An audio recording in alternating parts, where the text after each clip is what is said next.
Baiklah, di video kali ini saya akan menjelaskan secara singkat menjelaskan tentang Khulafa Rasyidin. Nama saya Prawira Aku, NIM saya 2012 3202, Fakultas Tarbiyah dan Ilmu Keguruan, jurusan Pendidikan Agama Islam. Baiklah, kita akan masuk kepada materi Khulafa Rasyidin. Dalam bahasa Arab, Khulafa Rasyidin berasal dari dua kata, yaitu khulafa atau para khalifah dan ar-rasyidin yang mendapat petunjuk. Sederhananya, arti istilah tersebut adalah para khalifah yang memperoleh petunjuk. Secara umum, para khulafa Rasyidin adalah pemimpin umat Islam mengganti Nabi Muhammad SAW. Tugas mereka adalah sebagai berikut: melanjutkan dakwah dan ajaran Rasulullah, membina, mengatur, dan mengarahkan umat Islam sesuai dengan Al-Quran dan Sunnah, melanjutkan pemerintahan yang telah dibangun Rasulullah SAW, memerangi kaum murtad yang merusak ajaran agama. Kelompok lain yang diperangi adalah orang-orang murtad, orang yang tak mau membayar zakat, hingga para nabi palsu. Memperluas wilayah kekuasaan Islam, mengembangkan ajaran Islam kepada yang belum mengenal. Baiklah, saya akan menjelaskan secara singkat tentang 4 pemimpin Khulafa Rasyidin. Yang pertama, Abu Bakar As-Siddiq. Khalifah pertama dalam pemerintahan Khulafa Rasyidin adalah Abu Bakar As-Siddiq. Usia Abu Bakar lebih tua 2 tahun dari Nabi Muhammad. Ia dikenal sebagai sahabat paling dekat dengan beliau. Ketika Rasulullah wafat, umat Islam bersepakat untuk mengangkat Abu Bakar sebagai khalifah pengganti Rasulullah. Salah satu jasa paling besar ketika Abu Bakar menjadi khalifah adalah mengumpulkan Al-Quran menjadi satu mushaf, satu kesatuan. Selain itu, ia juga menjaga kehormatan Islam dengan memerangi orang-orang murtad dan enggan membayar zakat. Abu Bakar As-Siddiq wafat karena sakit yang ia derita pada usia 61 tahun. Pada 13 Hijriah 634 Masehi, ia dikuburkan di samping makam Nabi Muhammad SAW. Yang kedua ada Umar bin Khattab. Umar bin Khattab adalah sahabat Nabi yang sangat tegas.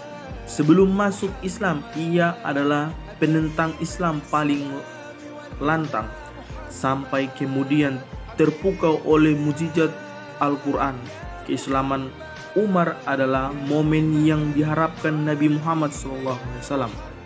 Suatu waktu, Nabi Muhammad SAW bahkan berdoa, "Ya Allah, muliakanlah Islam dengan salah satu dari 2 orang yang engkau cintai, yaitu Abu Jahal bin Hisham dan Umar bin Khattab." Hadis riwayat Ibnu Hibbah. Menjawab doa Nabi, Allah Subhanahu wa taala meluluhkan hati Umar bin Khattab. Ia pun masuk Islam ketika mendengar lantunan ayat suci Al-Quran yang dibaca saudarinya, Fatimah binti Khattab.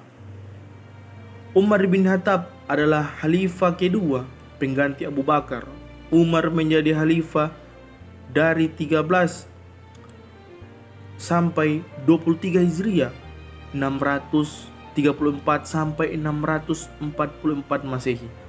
Sekitar 10 tahun. Semasa kepemimpinannya, Islam menjadi kekuasaan politik.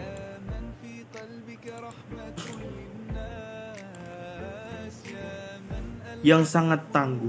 Kebijakan penting yang dilakukan Umar adalah ia mampu memimpin negara Islam yang kekuasaannya sangat luas. Ekspansi Islam mencapai kekuasaan Bizantium, Irak, Rusia hingga Mesir. Berkat pengaruh dan keberhasilan Umar bin Khattab, Michael Hart menobarkan umat sebagai tokoh ke-51 dari orang-orang yang paling berpengaruh sepanjang masa. Dalam bukunya 100 tokoh yang paling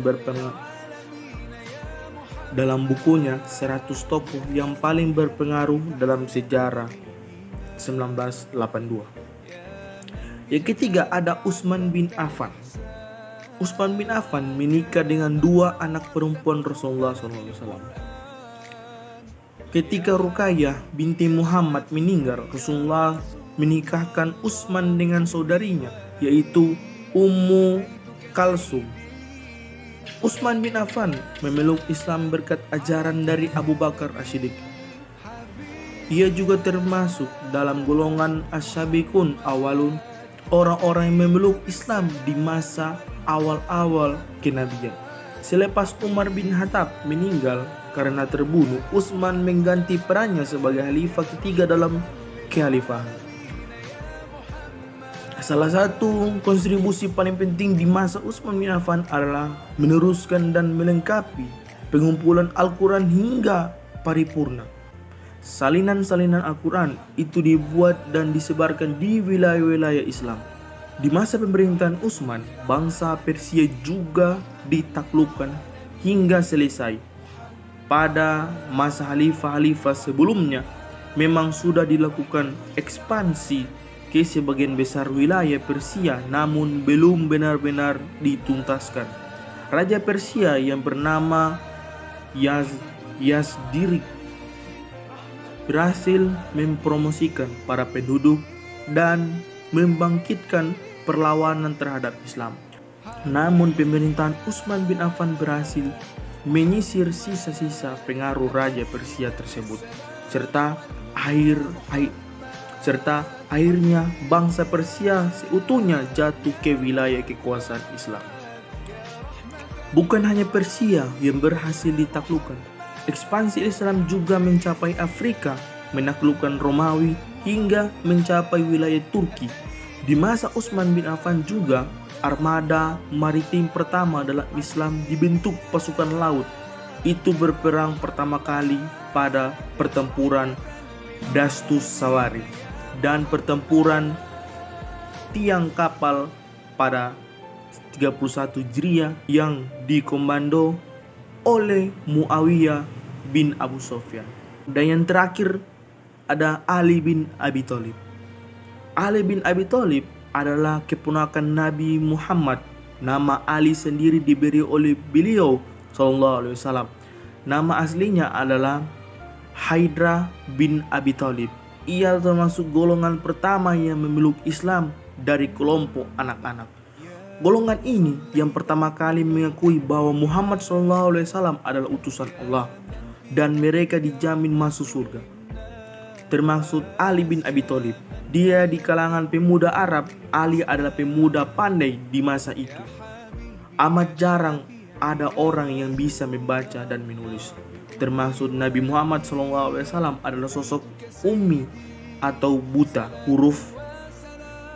Ali bin Abi Thalib menjadi juru tulis Nabi Muhammad SAW.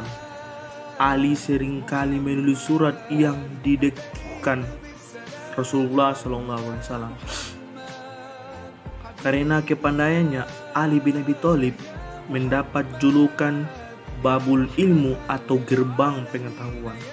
Ali bin Abi Thalib resmi menjadi khalifah keempat dalam kekhalifahan Rasyid pada 35 hingga 40 Hijriah, 655 sampai 660 Masehi. Ali bin Abi Thalib meninggal pada Ramadan 10 Hijriah ketika sholat di Masjid Agung Kufah. Ia diserang oleh Abdurrahman bin Muljam dengan pedang yang diberi racun ketika sedang sujud salat subuh. Abdurrahman bin Muljam menusuk Ali bin Abi Thalib yang berakhir dengan meninggalnya khalifah keempat ini sekaligus menutup khalifah Khulafaur Rasyidin. Itulah penjelasan secara singkat menurut saya tentang Khulafaur Rasyidin. Syukron. Assalamualaikum warahmatullahi wabarakatuh.